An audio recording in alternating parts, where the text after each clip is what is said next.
Actually मैं कलकत्ता जो museum है कानन देवी, वहाँ से हम निकले हैं। अच्छा। और 1994 में वहाँ आए तो यहीं रह गए। जी। कानन देवी हमारी समझो अलौकिक माँ। अच्छा। अच्छा। हाँ जी भ्राता जी। कलकत्ता में ही हमारा जन्म हुआ। मेरी आवाज़ आ रही? भ्राता जी आवाज़, आवाज़ तो आ रही है लेकिन उतना क्लियर नहीं आ रही है। आप लोग को आ रही है आवाज़ क्लियर? थोड़ा। हाँ, तो थोड़ा ब्लूटूथ बात कर, वॉइस कम हो रहा है। हाँ वॉइस में थोड़ा एकदम मोटा सा वॉइस आ रही है आपकी। हाँ ब्लूटूथ निकाल लीजिए। अभी क्लियर है? हाँ अभी क्लियर है। अभी अभी क्लियर क्लियर है? है। अभी क्लियर है। अभी क्लियर ठीक है। है। तो कानन दीदी जो है हमारी माँ, अलौकिक माँ है। अच्छा। जिनके आवाज थोड़ा कम है भाई जी आपका। नहीं नहीं ठीक है, अभी ठीक है, अभी ठीक सानिध्य है। में, अभी ठीक है। हाँ। जिनके सानिध्य में हम पले हाँ। बढ़े और आगे बढ़े।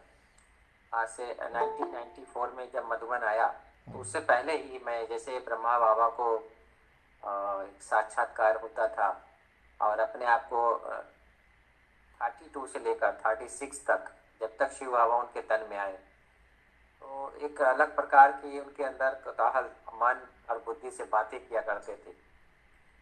तो अपने आप को पूरा साफ किया, तब परमात्मा उनके तन में प्रवेश हुआ। तो ऐसे ही मुझे यहाँ आने से पहले भगवान हमको साक्षात्कार कराता था। जब हम सोते थे तो मुझे मैं कलकत्ता में रहता था, तो रात को सोता था तो भाई पहाड़ियाँ देख, कभी मैंने पहाड़ी देखा नहीं। कलकत्ता से बाहर हम गए नहीं।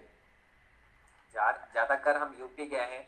यूपी में हमारे पूरे परिवार, हमारे जो चाचा चाची हैं, सब लोग वहाँ रहते हैं।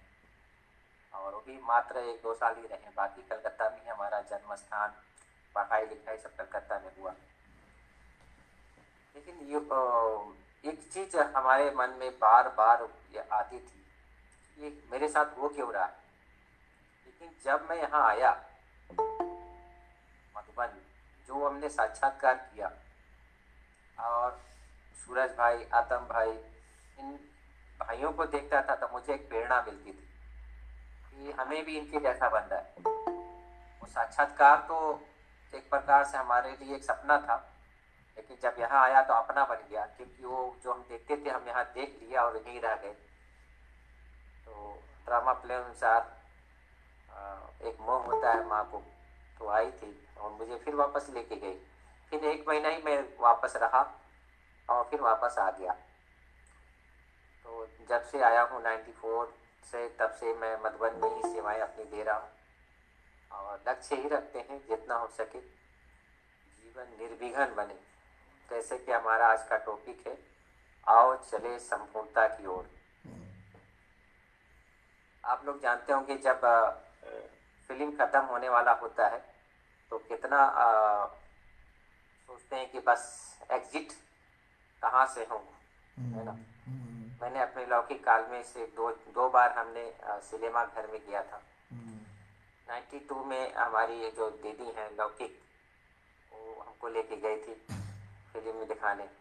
और एक गॉड ऑफ गॉडेस जब ये रिलीज हुआ तो यहाँ पर अपना मानपुर में बहुत बड़ा हॉल है, वहाँ पर हम लोग गए थे टाकीज में देखने के लिए गॉड ऑफ गॉडेस, देखने फिल्म देखने। तो उसमें हमने देखा था कि जैसे कि जब एग्जिट करते हैं, जब फिल्म खत्म होने वाला है तो लोग देखते हैं कि एग्जिट कहाँ है, सीधे वहाँ दौड़ते हैं और वहाँ निकलते हैं कि बस अभी घर जाना है।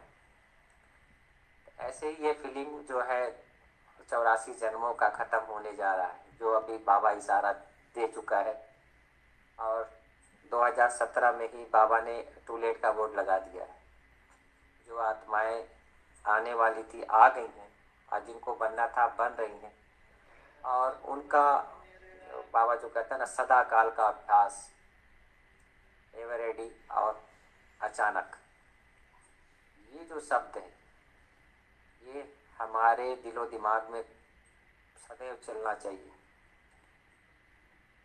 और इसके लिए हमें निर्विघ्न रखना अपने आप को बहुत ज़रूरी है। अपनी मन, बुद्धि और अपने व्यवहार में, अपने कर्म में निर्विघ्न रहना बहुत ज़रूरी है। मन से हम किसी को दुख ना दें, बोल से किसी को डिस्टर्ब करने वाले बोल, कैसे किसको कहते हैं ना, टोंट मारना, नहीं, वो तो दूर की बात। और फिर कर्म में भी हम किसी को दुख नहीं देते, क्योंकि हम दुख देकर किसी, हम सुखी नहीं हो रह सकते, योग कर ही नहीं सकते, योग लगे नहीं। सबसे ब्राह्मण की सबसे बड़ी सजा है योग नहीं लगना। अगर योग नहीं लग रहा है तो इसका मतलब आप समझ लीजिए कि आप सजा पा रहे हैं। ब्राह्मण जीवन में क्षत्रिय बन चुके हैं, ब्राह्मण नहीं कहला रहे। तो हम आज के इस सब्जेक्ट पर एक ही शब्द हम आपको अंडरलाइन कराना चाहेंगे, और वह है अचानक, सदा काल का अभ्यास और एवरेडी। जब हम मुरली पढ़ते हैं ना, तो मेरा विशेषकर मुरली का ध्यान अंडरलाइन में करता हूँ। आप देख रहे होंगे ये मुरली है, और डेली मुरली में नया पॉइंट आता है, तो मुरली को अंडरलाइन में कर लेता हूँ और वहाँ टिक लगा देता हूँ। जैसे मैंने एक टिक लगाया, एक अंडरलाइन बनाने के बाद भी एक टिक लगाया, और एक इधर है, दो टिक लगाया, तो वो उसका मैं चिंतन करता हूँ, उसमें लिखता हूँ।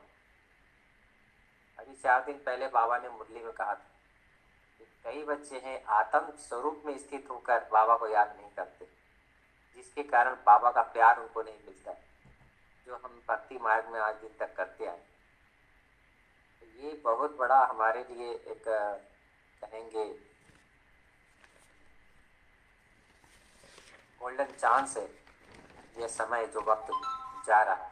देखिए भाई जो साहब, कल की मुरली में आपने सुना कि कैसे ये संगम युग का एक एक क्षण कितना कीमती है, कितना ना बहुमूल्य है।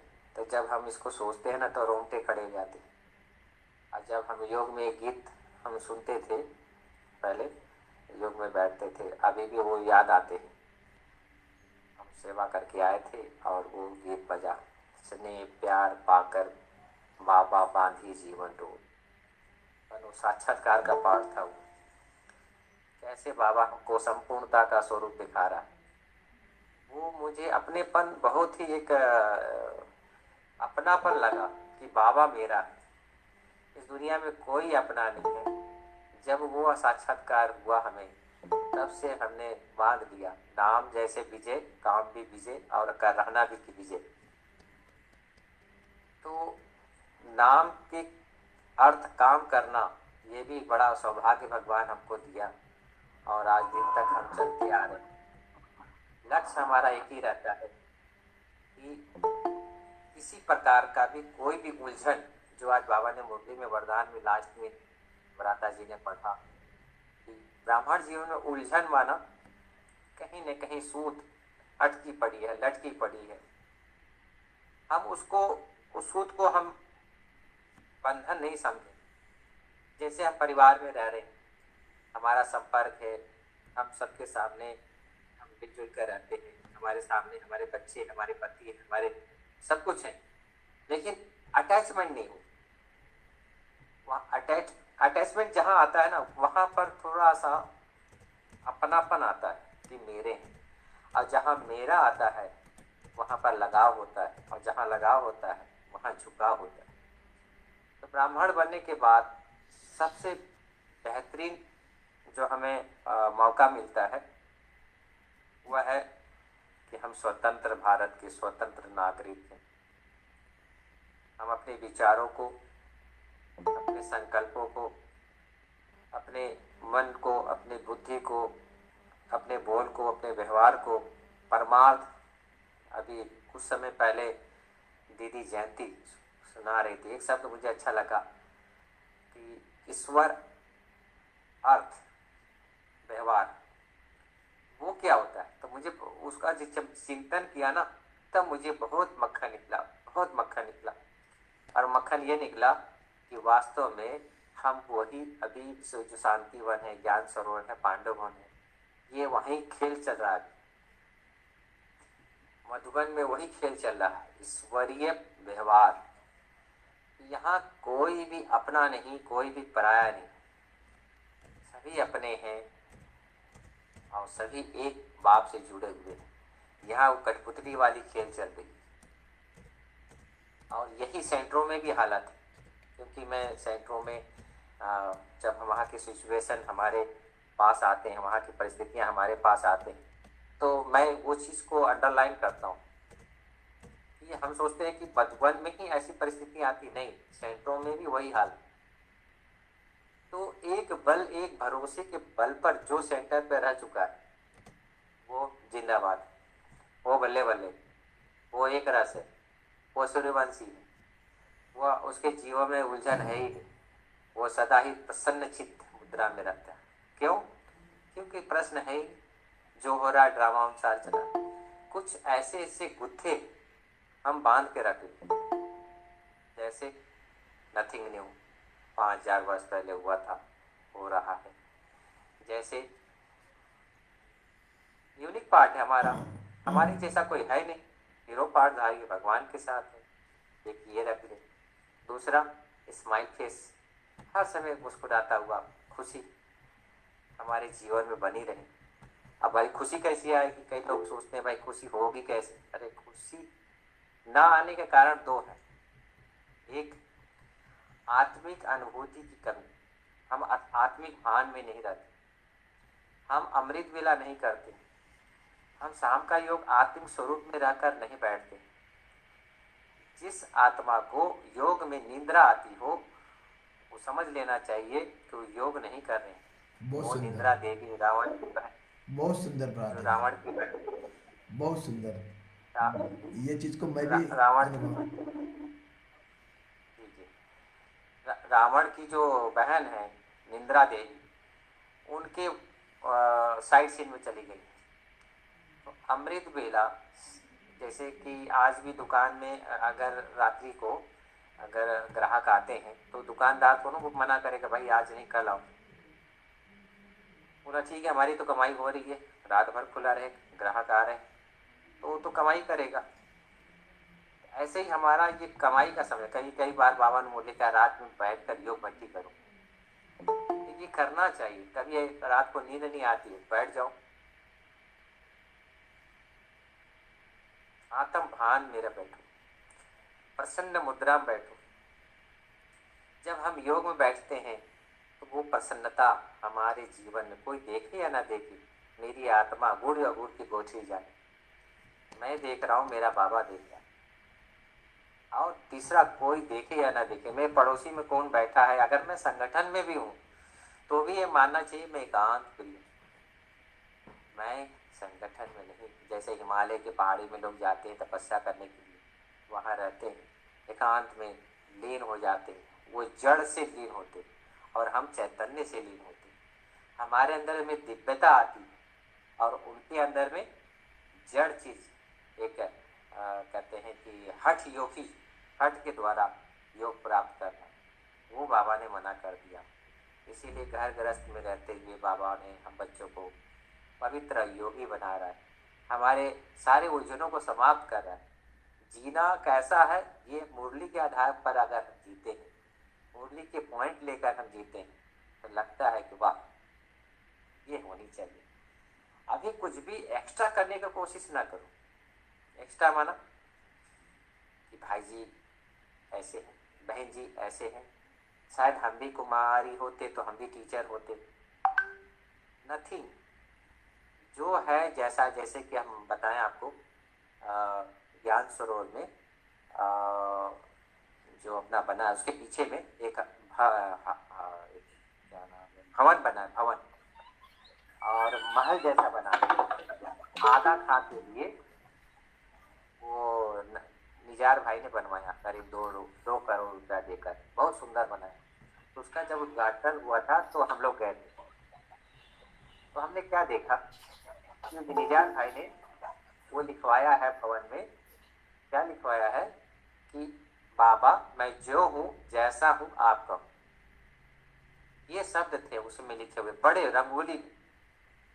तो मैंने फिर विचार किया ऐसा क्यों लिखे हुए, तब मुझे अव्यक्त वाणी में वो पॉइंट याद आ गए कि हम जैसे हैं तैसे हैं लेकिन संतुष्ट रूप में रहते हैं, झोपड़ पट्टी में रह रहे हैं, 3 पैर पृथ्वी भगवान ने हमें दिया है, उसमें हम सुखी हैं, हमें कोई एक्स्ट्रा लालच नहीं है, इच्छाएं नहीं है, तो हम पुरुषार्थ कर सकते हैं, अपने आत्मिक स्वरूप में रहकर प्रसन्न मुद्रा को संस्कार बना सकते हैं। क्योंकि तन को दो चीज चाहिए, एक 3 पैर वेद भी, 2 वक्त की रोटी, बस। और हर एक को कपड़ा दिया ही हुआ है। कपड़ा ऐसा है नहीं कि वस्त्र कोई भी अगर हो तो वस्त्र, बाबा ने ऐसे बच्चों को रखा ही नहीं है जिसके पास वस्त्र ना हो, नागा साधु जैसा, है ना। तो वो सिलेक्टेड बाबा के बच्चे हैं जो ब्राह्मण बने। तो ये चीज अपने अपने जीवन में लागू करना चाहिए कि हमें सिर्फ अपनी जो आत्मिक स्वरूप है, आज के ज़माने में अगर हम दुनिया को समझाने जाएं तो बोलते भाई ज़्यादा तिक तिक मत किया कर, अपनी औकात में रहा कर। ऐसे शब्दों का उच्चारण आज के दुनिया के लोग ऐसे करते हैं। किसी को शांत करना हो, किसी को नीचा गिराना हो, ऐसे शब्दों का उच्चारण करते हैं। क्यों करते हैं?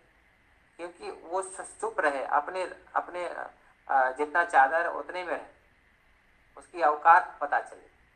तो ब्राह्मण जीवन में भी हमें एहसास होना चाहिए कि क्या है मेरी औकात। अगर आप मेरे सम्मुख होते तो हम ये चीज़ आपसे साझा करते, लेकिन हम पूछेंगे नहीं, हम बता ही देते। तो हमारी औकात है कि मैं एक आत्मा हूँ और यहाँ बैठी हूँ और ये मेरा शरीर है, ठीक है ना। ये मेरा शरीर है और मैं आत्मा बैठकर इस शरीर को चला रही हूँ, और इसमें मुझे जो मिला है मेरा मन है, मेरा बुद्धि और मेरे जो संस्कार, ये मेरी अपनी साथी, ठीक है ना, ये मेरी औकात है।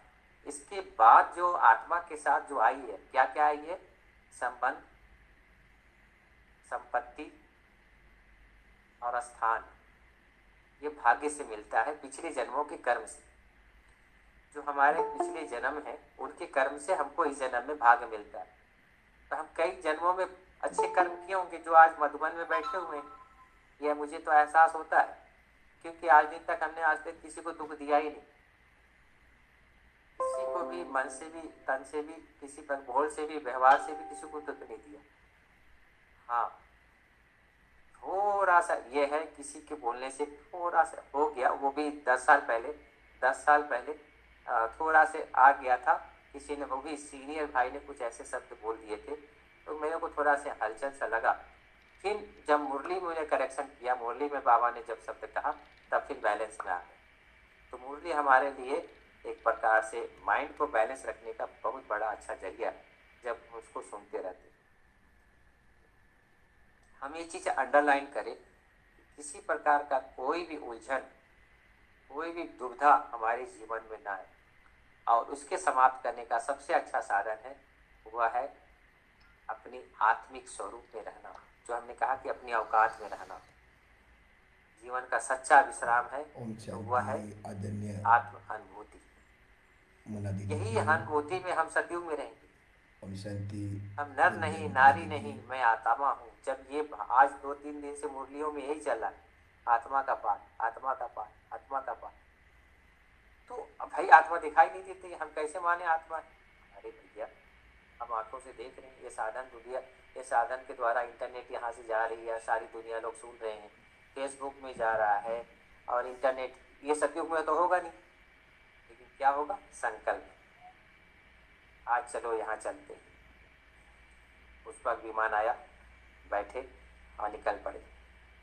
देख रहे हैं ऊपर से ना, पुष्पक विमान में बैठ कर नीचे जो नगरी का अपना देख रहे हैं, कितना वैभव, कितना संपन्नता है हमारी उस नगरी में।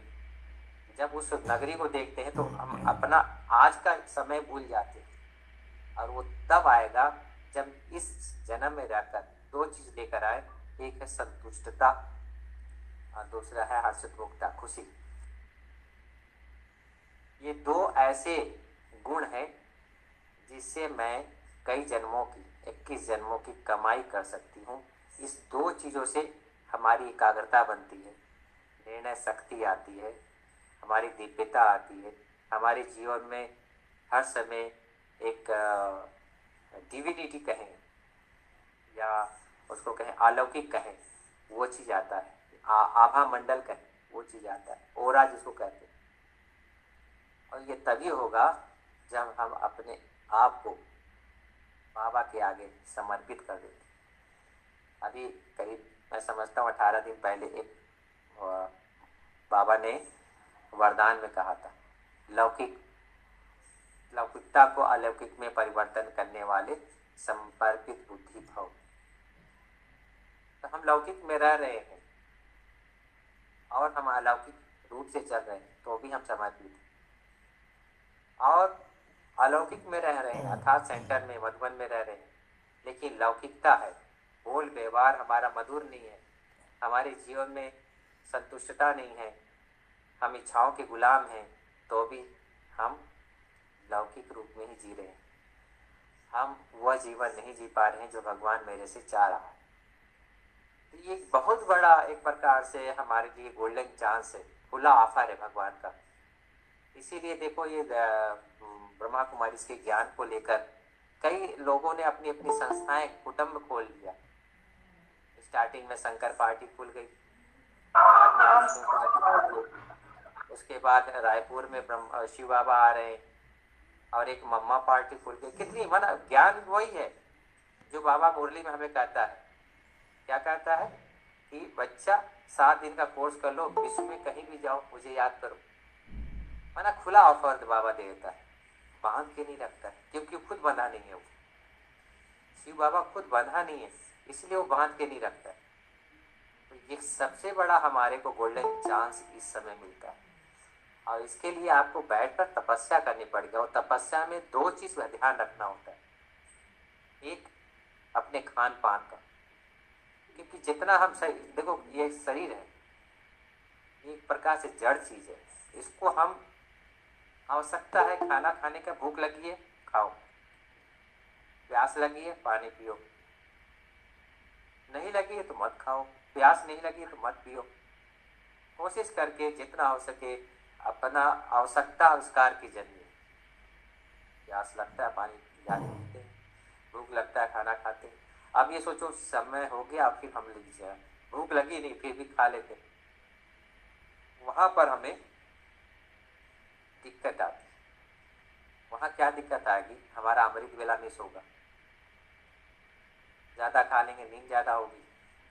सबसे बड़ी चीज़ ये है कि बाबा हम अपना बनाकर हमको जो है जो दुनिया वाली जो रेस्ट है वो से दूर कर दिया है, दुनिया का जो निंद्रा है ना उससे दूर कर दिया है।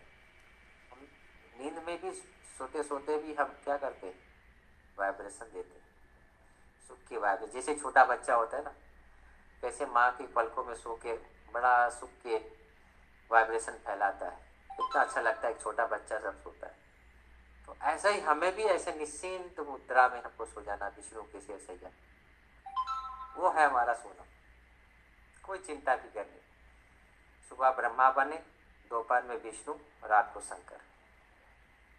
जब ये अंदर में बन जाता, रात को शंकर बना, शरीर मेरा कुछ भी नहीं, मैंने सारा दिन जो भी कार्य किया, जिसके साथ जो भी व्यवहार किया, तो अगर हमने कुछ गलती से किसी को कुछ बोल दिया, अपने संस्कार वश बोल दिया, तो उससे उसके अव्यक्त स्वरूप को लेकर आए, उसे क्षमा मांगे, मुझे क्षमा करिए,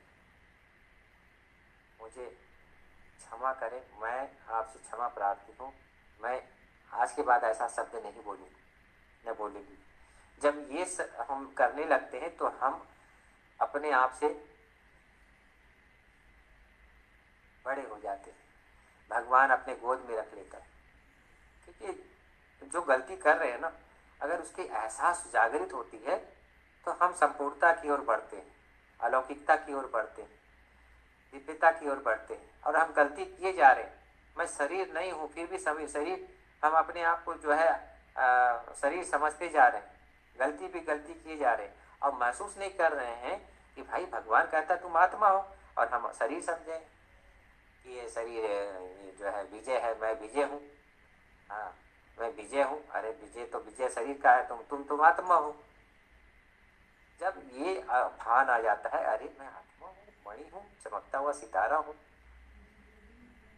शरीर 5 तत्वों का है, जब ऐसा एहसास होता है तब एक अलौकिक एक एनर्जी मिलती है हमको, जिसको कहते हैं सुदर्शन चक्रधारी। और इसी चक्र से हमने कई लोगों का गला काट दिया, और इसी के शास्त्रों में जो है वर्णन किया गया है।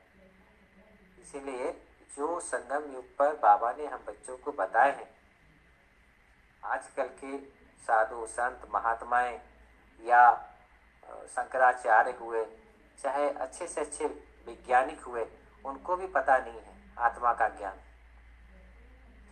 जो बाबा ने हमें सुनाए हैं, ये जो अव्यक्त वाणी आप सुनते हैं या मुरलियाँ सुनते हैं, ये सभी शास्त्रों का निचोड़ है।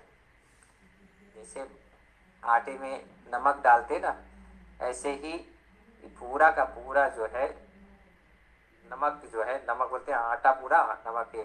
तो आटा जो है हमारा ये अव्यक्त वाणी, और उसमें ग्रंथों में कहा गया है वो नमक जैसा है, तो नहीं इसलिए थोड़ा सा डाल देते हैं, थोड़ा सा है ना, उसमें थोड़ा सा ज्ञान है, लेकिन संपूर्ण जो ज्ञान है वो अव्यक्त वाणी में है, वो हमारे साकार वाणी में है। ये जो वाणियाँ हैं, इसके ऊपर में अगर हम प्रैक्टिस करते हैं तो हमें एक उसके ऊपर फोकस देकर हम योग तपस्या करते हैं, तो हमको एक अलौकिक एहसास होता है कोई मेरा जो मुझे पाल रहा है, देख रहा है, संभाल रहा है, केयर कर रहा है, अब मेरे पीछे लगा हुआ है पवित्र बनाने में, योगी बनाने में, मेरे को छत्र छाया में रखने के लिए। वो फीलिंग जागृत होती है कि हम किसी के हैं। क्योंकि जब तक हम अपने आप को नहीं समझेंगे कि मैं आत्मा हूँ, तब तक उस परमात्मा प्यार की फीलिंग का एहसास नहीं जागृत हो। और मैं आत्मा हूँ, इसकी जागृति के लिए वही हमने आपको बताया दो, एक संतुष्टता और दूसरा हर्षित मुक्ता। बस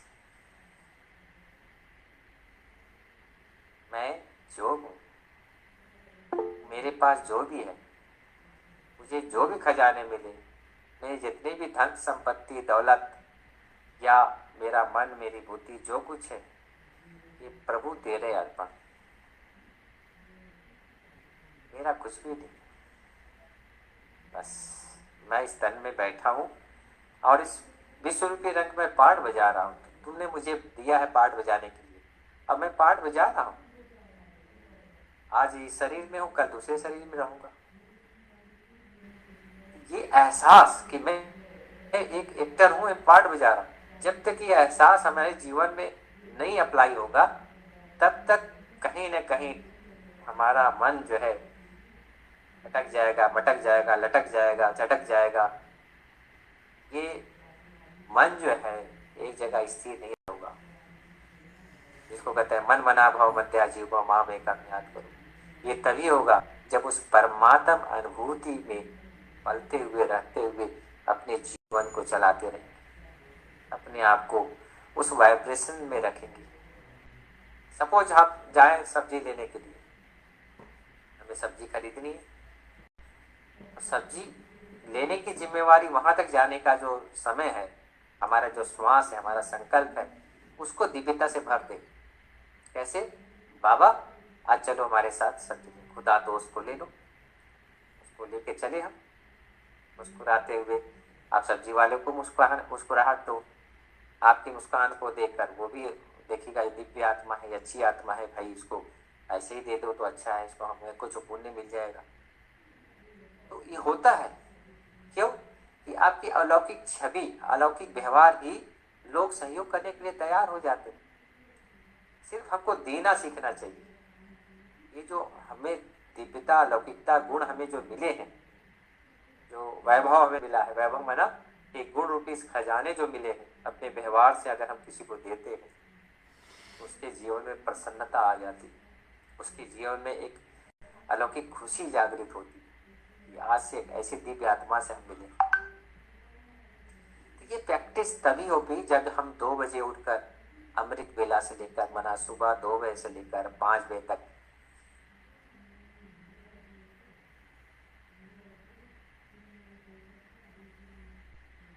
पूरा स्टेचू हो जाए।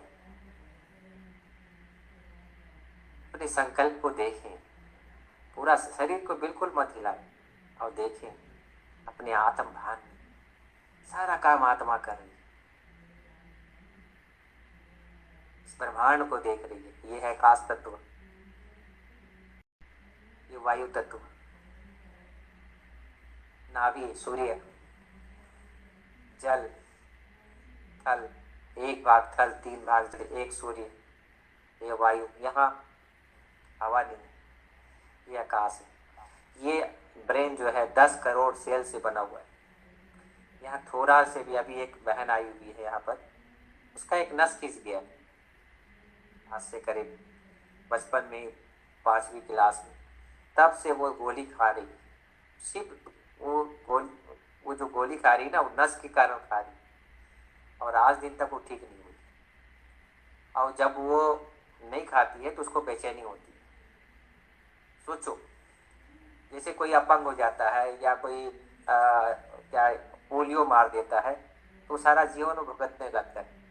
जैसे हम अभी बड़ौदा गए थे तो मैंने देखा, एक भाई है, उसको 10 साल की उम्र में पोलियो लगा, दोनों पैरों में लगा था, एक ठीक हो गया बचपन, दूसरा रह गया, तो वो अभी तक वो लंगड़ा रहा है। ऐसे ये 10 करोड़ सेल से हमारा ये जो ब्रेन है बना हुआ है, यहाँ आत्मा विराजमान होकर पूरे शरीर को चला रही। यहाँ अब इस पूरे ब्रेन को हम सकाश दें, इस 10 करोड़ जो ब्लॉकेज है यहाँ बैठकर हम इसको सकाश दें।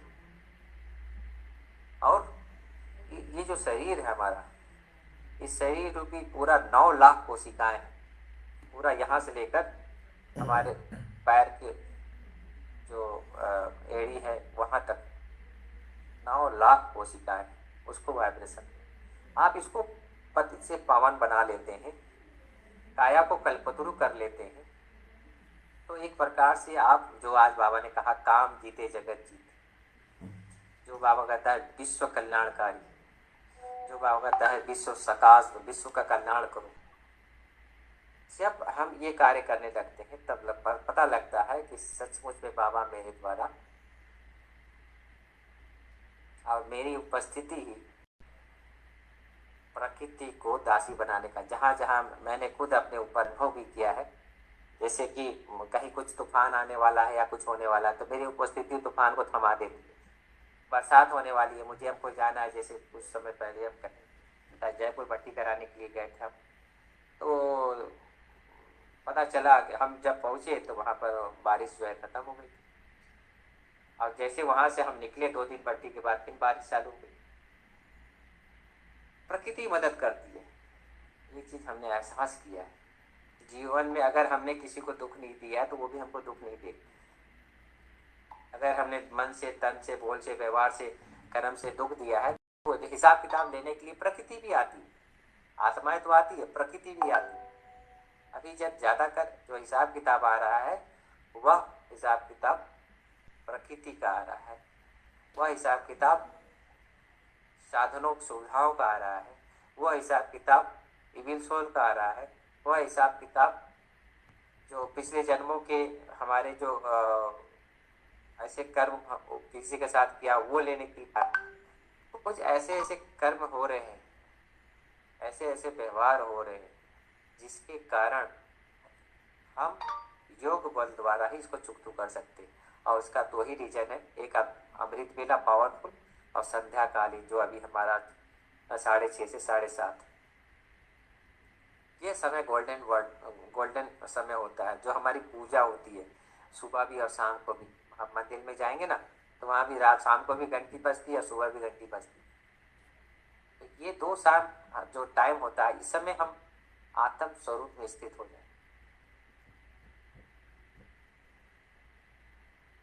इस भोगी शरीर को, विकारी शरीर को, जो अपने विकारों से जन्म लिया है, अपने माँ बाप ने विकारों से जन्म दिया, और इस विकारी शरीर को हम योगी वाला शरीर बनाए, आभावान शरीर बनाए। जैसे जैसे हम विचारों को इसको पावन करते जाएंगे, जैसे आप जयंती दीदी को देखते हो, हम 30 साल से वैसे को वैसे ही देख रहे, उनका आभा मंडल, उनका ओरा बढ़ता जा रहा है। ऐसे कई ऐसी दिव्य आत्माएं, जैसे हमारी चक्रधारी दीदी, क्योंकि देखो सतयुग में मोटापा होता नहीं, मोटापा यही कलयुग में ब्रह्मा भोजन खा खा के हमारी दीदियां मोटी हो चुकी, हमारे दादाएं मोटा हो चुके। क्योंकि सूक्ष्म ज्ञान जो आया ना वो अभी 2017 के बाद आया, जब उसको प्रैक्टिकल लोग अप्लाई करने लगे, सब शारीरिक बीमारियां आई दादियों को आई, परेशानियां हुई कि भाई मोटापा से घुटना खराब होता है।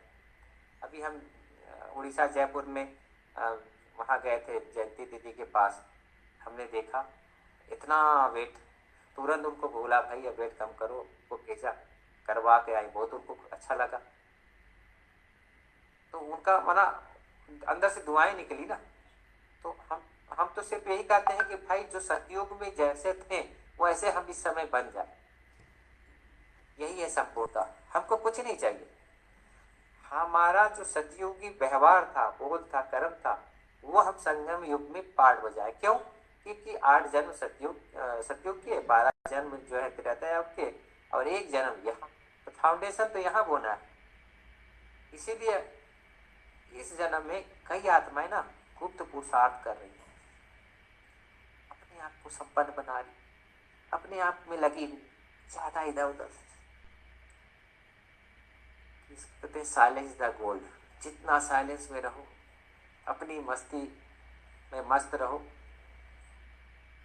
अपने आप को जो है प्यार से, रूहानियत से भरो। कई लोगों को ना इच्छा होती है मेरा मान हो, मेरा शान हो, मेरा क्या कहते हैं, मेरे को लोग देखे मैं ऐसा हूँ, मैं वैसा हूँ। कोई जरूरत नहीं, मेरी आत्मा देख रही है ना मैं कैसा हूँ। बाबा देख रहा है ना, गुड़ जानी गुड़ की बोथी जानी। गुड़ माना मीठा, शिव बाबा, क्योंकि वो मीठे माना एक प्रकार से पहाड़ है, मीठा का पहाड़ है। तो वो गोथरी में आ गया। गोथरी माना, गोथरी जब खुलता है ना तो गुड़ निकाल दो तो उसमें मिठास है।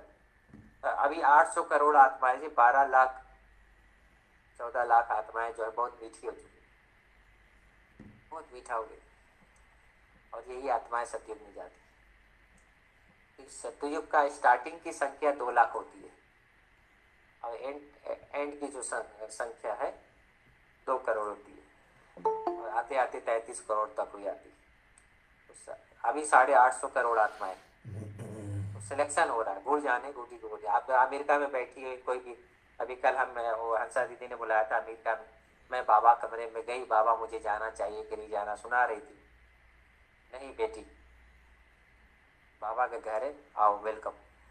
तुरंत तो तत्काल में 30% ज़्यादा पैसा लगा, वो करवा के आई, बाबा से मिली, मीटिंग में अटेंड करेगी, मीटिंग में अटेंड करके फिर, क्योंकि वहाँ उनका सेंटर बन रहा है अमेरिका में। एक तरफ वो भी जिम्मेवारी को, सेंटर बन रहा है तो हम, कई लोग सोचते हैं सेंटर बन रहा है तो हम क्यों जाए सेंटर, मधुबन क्यों जाए, हम सेंटर का विकास क्यों नहीं करें, सेंटर का देख रेख नहीं करिए, यहाँ तो सेवा है।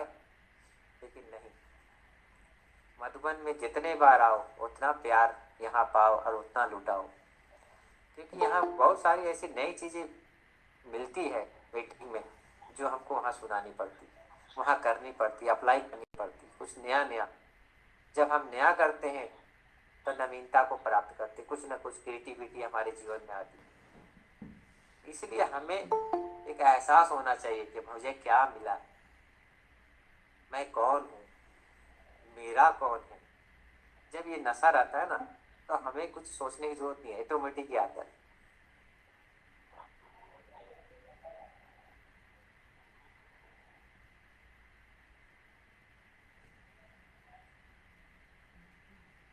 इसमें 3 चीजें आ रही है, एक सुख, दूसरा शांति, और तीसरा हर्षित मुक्ता। हर्षित मुक्ता और सुख में अंतर है। हर्षित मुक्ता जो है हमारा आभा मंडल को बढ़ाता है, और सुख जो है हमारे ओरा को बढ़ाती है, और शांति जो है हमारे हर कार्य को करने की शक्ति प्रदान करती है। तो 3 ऐसे बहुमूल्य खजाने हैं, जब हम इसमें लग जाते हैं तो इसमें हर चीज आने लगता है। जब एक अच्छे आदमी को पकड़ेंगे दूसरा अच्छा आदमी मिलेगा, तीसरा अच्छा आदमी, एक अच्छा का संगठन बन जाएगा। इसमें गंभीरता भी आती है, इसमें रमणीकता भी आती है। रमणीकता क्यों से? बाबा के साथ, बाबा मेरा है, बाबा चलो वहाँ जहाँ चलते हैं घूमने के लिए, आज चलो। कई ऐसी बहनें हैं सेंटर में रह रही हैं, बड़ी बहनें जाने नहीं देती हैं, बाहर घूमने नहीं जाने देती, तो बाबा उनको घुमाता है अपने अलौकिक आभा मंडल में। चलो बच्चे आज तुमको घुमाते, पिकनिक कराते, लेके जाता है, देखो ये देखो दुनिया ये है, ऐसा है, ऐसा है, वो सब दिखाता है, सत्युग के नज़ारे, है ना। तो हम अभी अभी कुछ समय हुआ, मैं सोचता हूँ कि जितनी भी टीचर्स मैंने हैं, इनका जो मायका है वो मधुबन है, तो हम कोशिश करते हैं जो भी टीचर्स बने कम से कम ये बाबा का घर तो देखते हैं, लेकिन हम एक एहसास जागृत करें, और वह है विदेश यात्रा। एक बार देख के आए कि कैसी आर्टिफिशियल दुनिया है। भारत जैसा देश कहीं नहीं है। पहले मैं खुद गया, फिर उड़ीसा की पार्टी को भेजा 10 लोग, फिर भोपाल से 10 लोग, फिर 12 लोग वहाँ से गए दिल्ली से। और अभी अभी हम जब आ रहे थे मीटिंग से पहले, तो हमने ज्योतिका बहन को थैंक्स दिया, और उनको बोला कि अगला ग्रुप की 2 डेट दे देना, तो उनको भी इसमें भेजेंगे, और भी कई लोगों का नाम आ रहा है। उन्होंने भी बोला जरूर, इससे दुआएं मिल जाती है, उनको पता चल जाए कि भारत जैसा देश नहीं है। यहाँ की जो खुशबू है ना, बहुत। जब हम दुबई से वापस हम यहाँ उतर रहे थे बॉम्बे एयरपोर्ट में, तो सचमुच में बहुत ऑक्सीजन मिल रहा था। वहाँ आर्टिफिशियल है सब कुछ विदेशों में, क्योंकि वहाँ पर लोग जैसे रोबोट की तरह चल रहे हैं, आप ना मुस्कुराहट है ना किस है। यहाँ पर हम किसी गांव में जाते हैं, माता जी कुछ काम कर रही होती हैं, तो एक छोटा संतुष्टता महसूस हो के चेहरे में, एक अलग से खुशबू दिखाई देती है। क्या हम खुश हैं, प्रसन्न हैं, अपने आप में मस्त हैं। भले इनको कोई ज्ञान नहीं है, लेकिन वैभव से भरपूर है। विदेशों में दिखाई नहीं देता है सब चीज़ें, कि विदेशी भाई बहनें सोना चांदी नहीं पहनते, लेकिन इंडिया में सभी भाई बहनें, जितनी भी बहनें हैं, वो जरूर पहनती सोना चांदी। क्यों? क्योंकि हम ये भारत क्या है, सोने की चिड़िया है। इसलिए अंत तक, कलयुग के अंत तक भी आज माताएं बहनें सोना चांदी पहनती, और ऐसे भूमि पर हमारा जन्म हुआ है। तो सोचो कितना बड़ा एहसास हमें जीवन में अपने लानी चाहिए। इसीलिए हमें ये जो समय मिला हुआ है, आओ चले संपूर्णता की ओर। तो हमने 2-3 चीज़ों के ऊपर विशेषकर फोकस डलवाया, कि अभी आपको कोई बोलने नहीं जाएगा या आप योग कर रहे हो कि नहीं कर रहे हो, आप ज्ञान सुन रहे हो कि नहीं सुन रहे हो, कोई बोलने नहीं जाएगा। इसलिए अपनी घोट तो न साथ,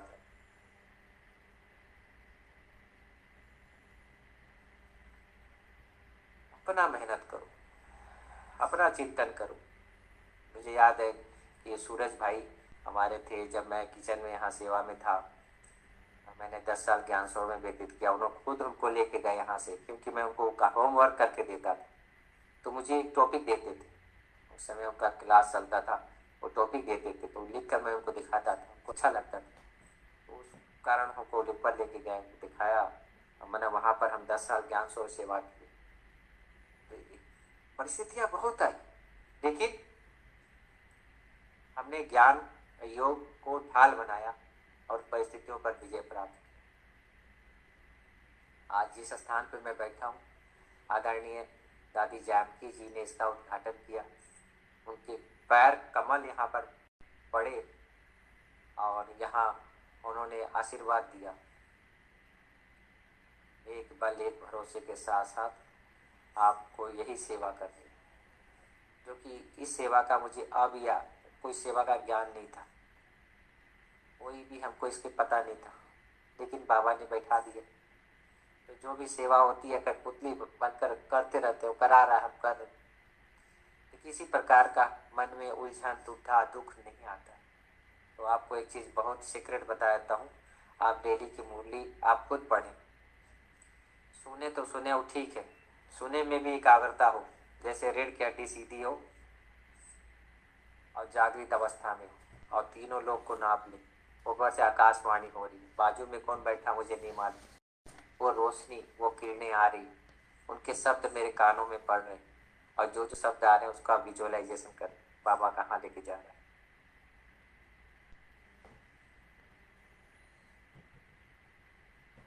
तो देखते जाओ देखते जाओ देखते जाओ। बाबा भक्ति मार्ग में ले जा रहा है, कभी सतयुग में ले जा रहा है, कभी मधुबन की भूमि के बारे में बता रहा है। सब देखते जाओ तो मुरली पॉइंट याद हो जाते। और फिर उसके बाद पढ़ो। पढ़ने से क्या होगा कि हम इसमें पढ़ने से आपको नया पॉइंट मिलता है। डेली एक नया पॉइंट होता है। अगर मैं सुनाना चाहूँगा तो मैं आपको आज का ही बता देता हूँ, जो ना मैंने अंडरलाइन किया वह है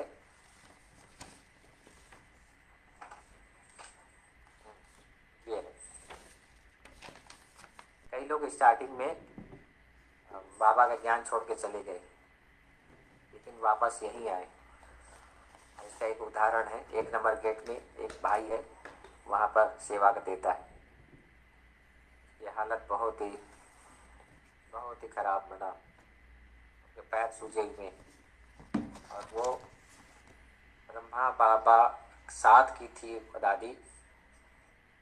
उस शारदा दादी की कोई उनके रिलेटिव उसी समय जब 400 थे ना, 400 से 40 बचे, उसी में से एक थे। जो 360 लोग गए ना, उसमें से एक दादी थी।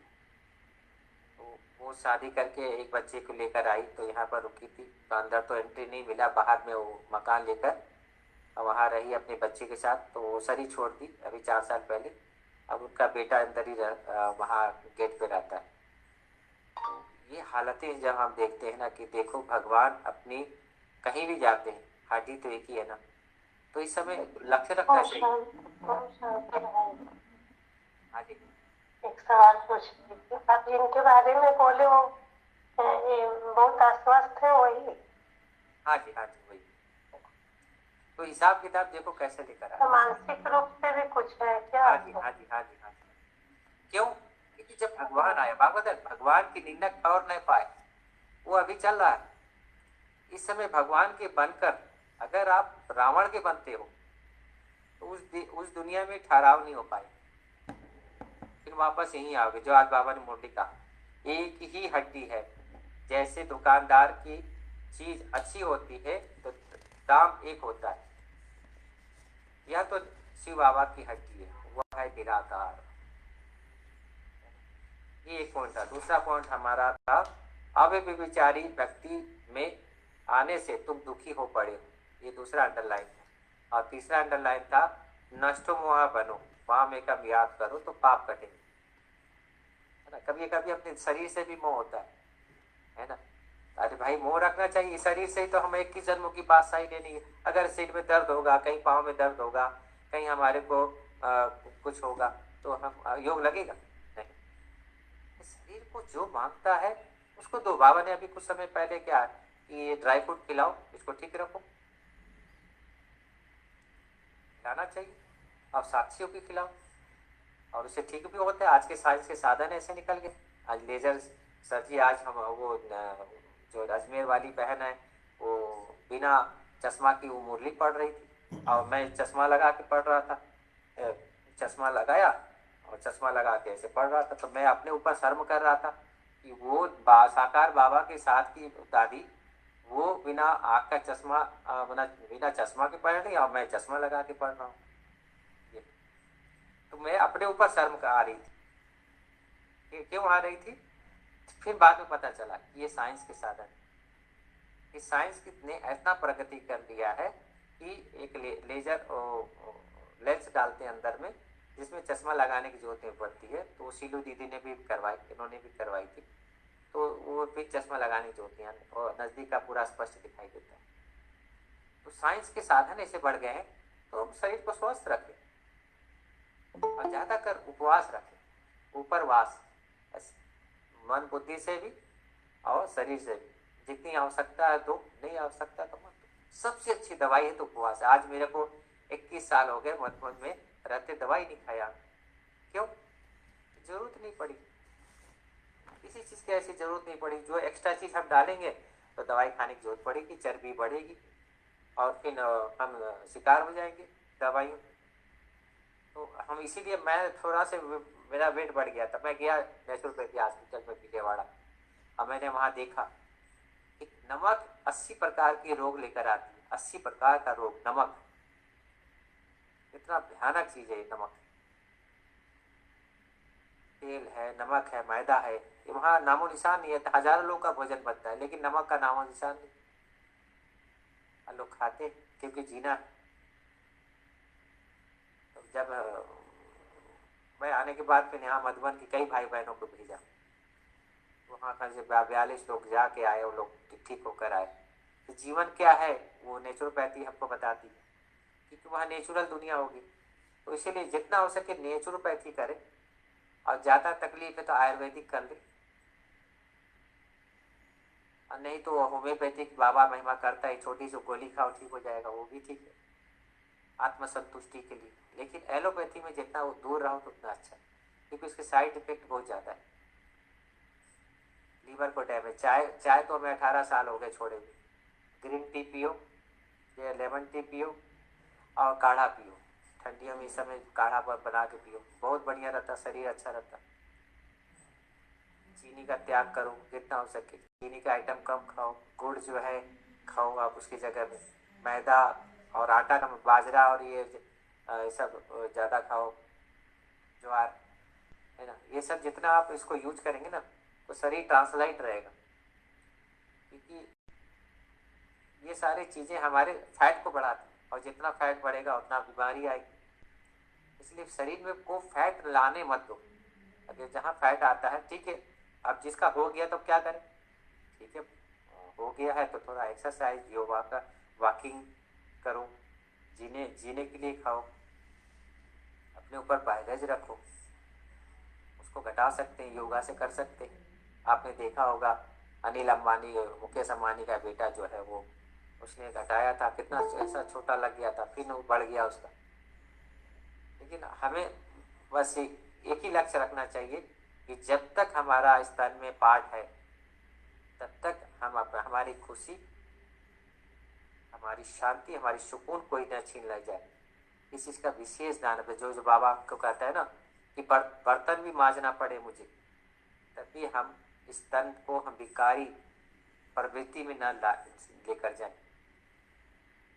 काम, क्रोध, मद, लोभ, अहंकार बोलते तो हैं, इसमें ना हम ग्रसित हो जाए, अटैचमेंट ना हो जाए। मोह, ये मोह शब्द है, ये भी तो अपने ऊपर भी तो मोह सकता है, नाम रूप का भी मोह हो सकता है ना। लोभ 99 कभी पूरा नहीं होती, लोभ है ना, पैसा कमाना कमाना कम। अरे भाई आज के इतने भाई बहने हैं यहाँ पर, और ज्ञान कितने हैं जिसका बैंक बैलेंस है, आराम से जी रहे, वो कमाई कर रहे हैं, अलौकिक कमाई कर रहे हैं, सेवा कर रहे हैं जाके, उनको पैसा की चिंता नहीं है। तो कि ब्याज से आ रहा पैसा, क्या चाहिए, 2 रोटी चाहिए, भगवान ने बहुत दिया। जब ये एहसास में हम जागृत होते हैं तब हमें लगता है कि यार ये जीवन हो तो ये है।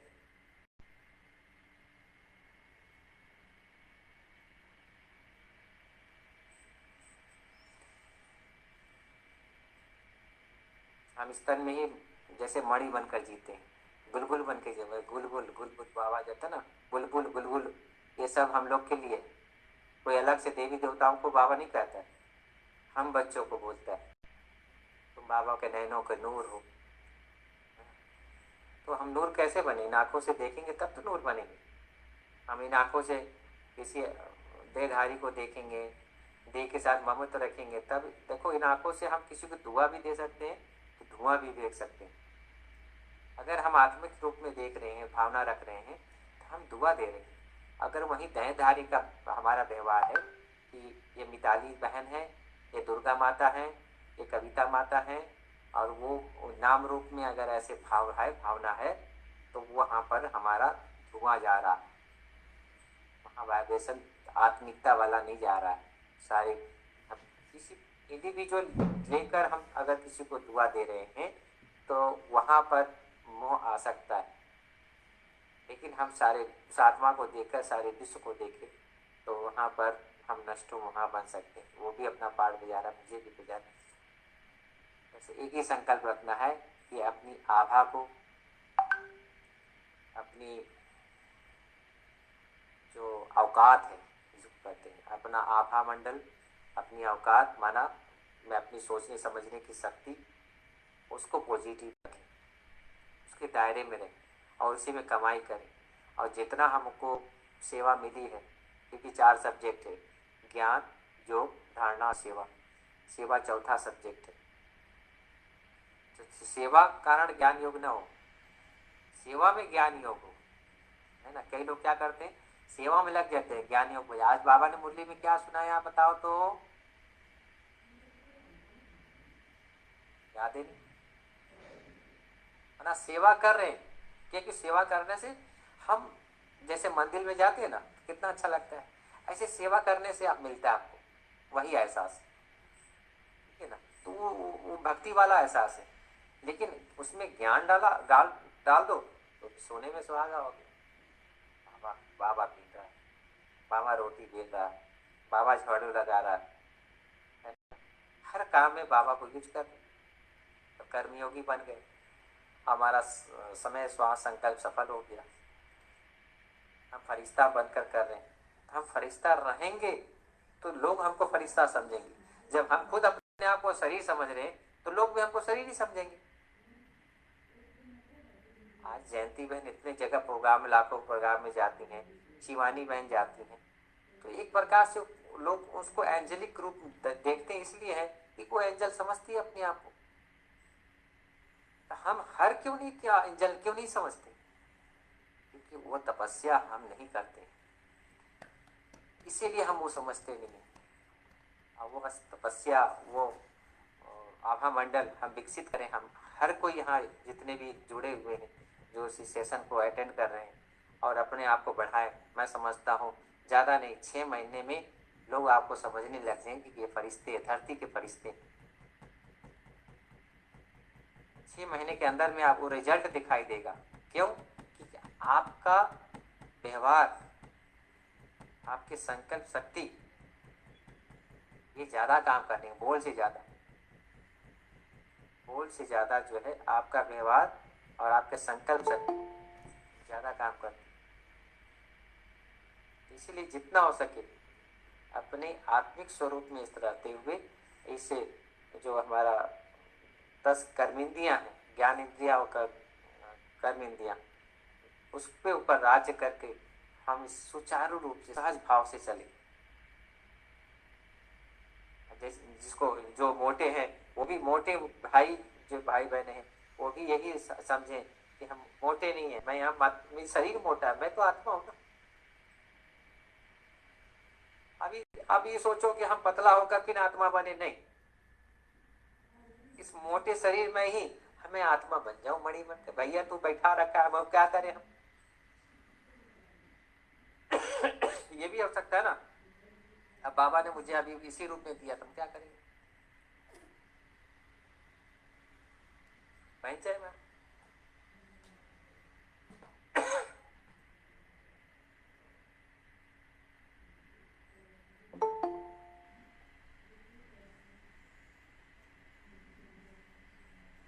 जब इसी रूप में हम बन जाते हैं तो ऐसा लगता है जैसे कि मैं मणि हूं और इस तन को वाइब्रेशन दे रही,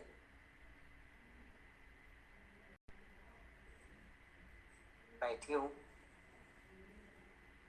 वैसे ही बैठना जैसे अंधेरे में एक दिया चमक रही हो, वैसे ही बैठना जैसे एक अंधेरे में एक पावरफुल हाइलोजन जल रहा हो। वैसे ही बैठना जैसे एक अंधेरे कमरे में अचानक 10 पावर का हाइलोजन जल गया। हा, पूरा लाइट हाउस, माइट हाउस हो गया। तो स्टार्टिंग दिया से चालू करो, उसका पावर बढ़ाओ, उसका आभा मंडल बढ़ाओ। सभी अपने, कोई पराया नहीं। One God, one world family का परिवार है। जब हम यहाँ समझेंगे, लोग आपको वही भाव से समझेंगे। कोई बोले या नहीं करे, क्या बात है भाई, आप क्यों खुश हो। आज हमारी दादियाँ क्यों बार बार बोलती हैं, दादी आप ये पढ़ो, दादी ये पढ़ो। नहीं, उनकी उपस्थिति, उनका मुस्कुराता चेहरा वो बाबा का वो याद दिलाता। वो बोल नहीं सकती गुस्सा के ऐसे, अरे लीला ऐसा क्यों कर रही हो तुम, ऐसा क्यों कर रही हो? नहीं बोलना उनको, समझती है, वो संस्कार है ही, बाबा ने मीठा बनाया, अपना बनाया सबको, वो सिखाया है, वो संस्कार डाला है। तो जो वो उनका पार्ट है वो बजा रहे हैं, हमारा जो पार्ट है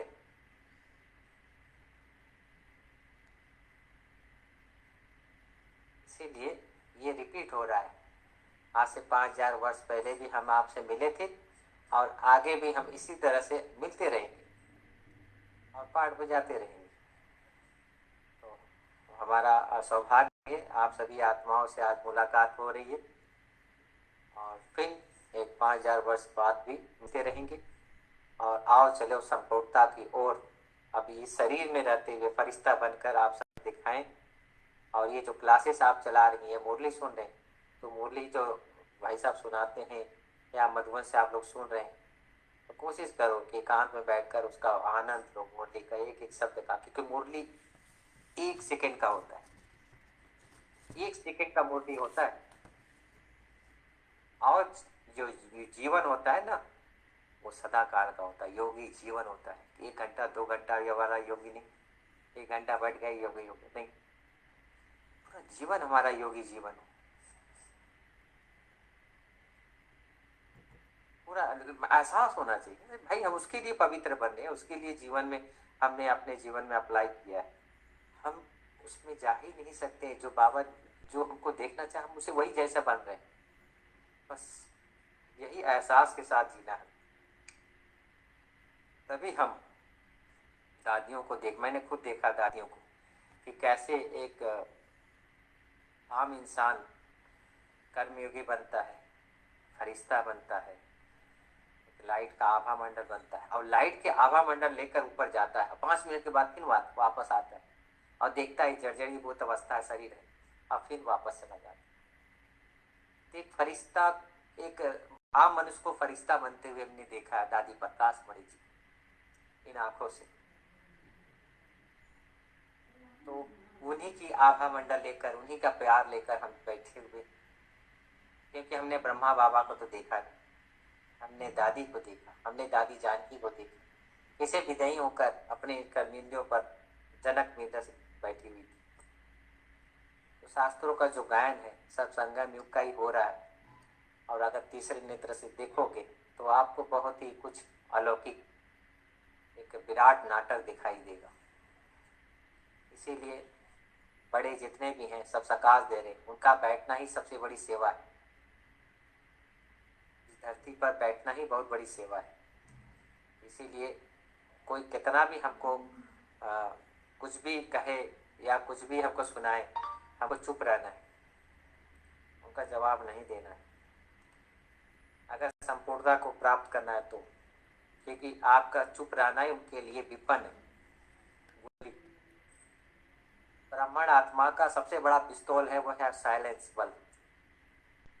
अगर किसी के दिलों को जीतना है तो चुप रहना सीखो और अपने आप को संपन्नता की ओर लेके जाना है तो आभा मंडल में ओरा में रखो, बच्चा बनकर, जैसे लव कुश थे, कितने लोग आए, लास्ट में राम को आना पड़ा, अपनी औकात में रहना सीखो। जब हम अपने स्वरूप में स्थित रहते हैं तो बड़ा ही मजा आता है, आहा मैं अपने घर में खुश हूँ, संतुष्ट हूँ। जब इसको मेरे को लेके जाना होगा तो बाबा ले जाएगा, आ जाओ बेचा चलो तुम्हारा पाठ हो। लेकिन जब तक मैं तन में रहूं तब तक मनसा सेवा करता रहूं, मौका मिले वाणी द्वारा सेवा, तन द्वारा सेवा करो, जो भी मिलता है सेवा करो जरूर। ठीक है, अभी 6 बज गए तो हम सभी इसी एहसास के साथ 1 मिनट बैठेंगे। मैं इस तन में मणि, प्रकाश में काया में विराजमान चमकता हुआ सितारा, लाइट और माइट से संपन्न एक दिव्य सितारा हूँ। सितारे को देखे और सितारों से निकलने हुए जो 7 रंगों की किरणें हैं पूरे शरीर में फैलाएं। ऐसे आप ना आधा घंटा तक बैठ सकते हो ऐसे ही।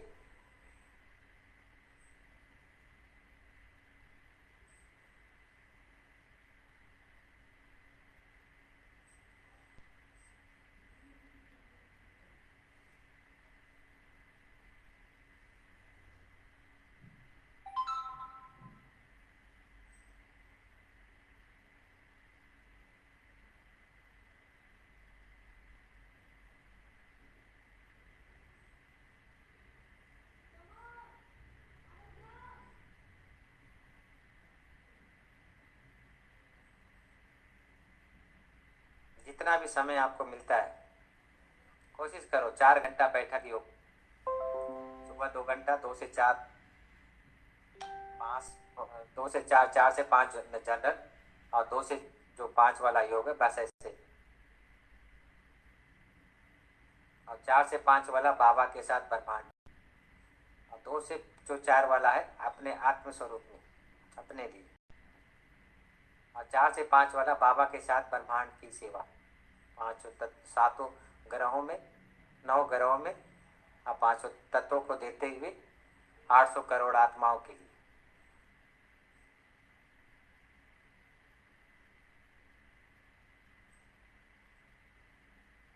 और संध्या कालीन आप चले जाओ हॉस्पिटल में, देवी जितने भी हमारे मंदिर में पूजा रहे भक्तों के पास मनोकामनाएं पूर्ण करने वाले, वहाँ जाओ, उनको चक्कर लगाओ, ब्राह्मण आत्माओं के घर में जाओ, उनको सशक्त करो, उनको मनसा सेवा करो। ये सारा काम आप ऐसे बैठे बैठे, आपका साइलेंस की शक्ति बहुत बड़ा काम कर रही है, और यही हमको मूर्ति बनाती है, यही हमको पूजनीय बनाती है, ये हमको देवी देवता के कुल में लेकर जाती है। इसलिए देवी देवताएं जो है ना इनोसेंट होते हैं, क्योंकि सारा काम शिव बाबा करता है। इस संगम युग पर मेरे द्वारा कराता है, मुझे आत्माओं के द्वारा कराता है, और बाकी काम जो है रावण करता है। अर्थात द्वापर युग जितने भी आज विकास हुए हैं, या इतना अंधकार दुनिया में बढ़ा है, अंधविश्वास बढ़ा है, आज साधु संत बोलते हैं सर्वव्यापी का, वो सब अंधविश्वास ही तो है, बाबा को जानते नहीं। ठीक है, तो अभी हम 6:30 से 7:30 योग करेंगे, और फिर मिलते हैं। थैंक यू, आप समय आपने अपना बहुमूल्य समय दिया और इसमें जुड़े। भ्राता जी आपको बहुत बहुत धन्यवाद। आपके भी ग्रुप के खुद को जोड़े हैं डॉक्टर नीतिका दीदी जी, रिंकी चौबी दीदी, और आप जो कहते हैं कि मुरली को डबल अंडरलाइन जरूर करना है, ये हम हर रोज़ करते हैं, हमारा भी डबल अंडरलाइन होता है मुरली में। इस हाँ, उसके ऊपर ना कुछ लेख लिखे तो बड़ा मजा आएगा। अच्छा। लेख उसके बाद आप योग में बैठे, देखो बाबा उड़ा के ले जाएगा, उड़ा के ले जाएगा। अभी हड्डी जो बाबा कहता है ना, एक ही हड्डी है लेचे में, तो हड्डी के ऊपर में आप लेख लिख सकते हैं। मैं आपने जो अंडरलाइन किया मैंने वही अंडरलाइन किया है, और एक अंडरलाइन मेरा मतलब आपने भी किया होगा, लेकिन वो चीज़ आपने बोले नहीं। बाबा ने आज ये जो कहा कि ज्ञान से ही सारी बीमारी निकलेगी, भक्ति से नहीं निकलती है। ये मुझे बहुत अच्छा लगा, बहुत अच्छा लगा। ये बहुत ही डबल अंडरलाइन किए थे मैंने। उसमें हमने वो मनमना भाव वाला था ना। अच्छा, हाँ जी। नष्ट वहाँ बनो माँ में का याद करो तो पाप कटेंगे। जी जी, बहुत सुंदर। ज्ञान 1 सेकंड का है, उसमें ज्ञान में चक्कर मत जाओ आप। जी जी, कोशिश करो योगी जीवन बना। ज्ञान जो है ना, ज्ञान हमारे जीवन से झलकना चाहिए। हमें आपसे एक चीज बहुत अच्छा लगा, बहुत ही प्रेरणादायक। आपने जो कहा सिस्टर शिवानी दीदी और हमारे जो क्या नाम है उनका, क्या दीदी बोले आपने, जो विदेश में सेवा करते हैं, जयंती दीदी है। जयंती दीदी, हाँ जयंती दीदी जी, इन्होंने अपने आप को फरिश्ता समझ लिया है, इसीलिए इनकी सर्विस में वृद्धि होती है। और हमने अभी तक अपने आप को एंजल नहीं समझा है, फरिश्ता नहीं समझा है, वो समझ के हम कार्य नहीं करते हैं, इसलिए हमारी वृद्धि मतलब सर्विस में वृद्धि नहीं होती। बहुत ही वंडरफुल, मैंने इस बात को अंडरलाइन कर लिया है। अभी जब भी कोई भी सेवा होती है या हमारे, तो हम इस चीज़ को पूरा एकदम ध्यान में मतलब लेंगे।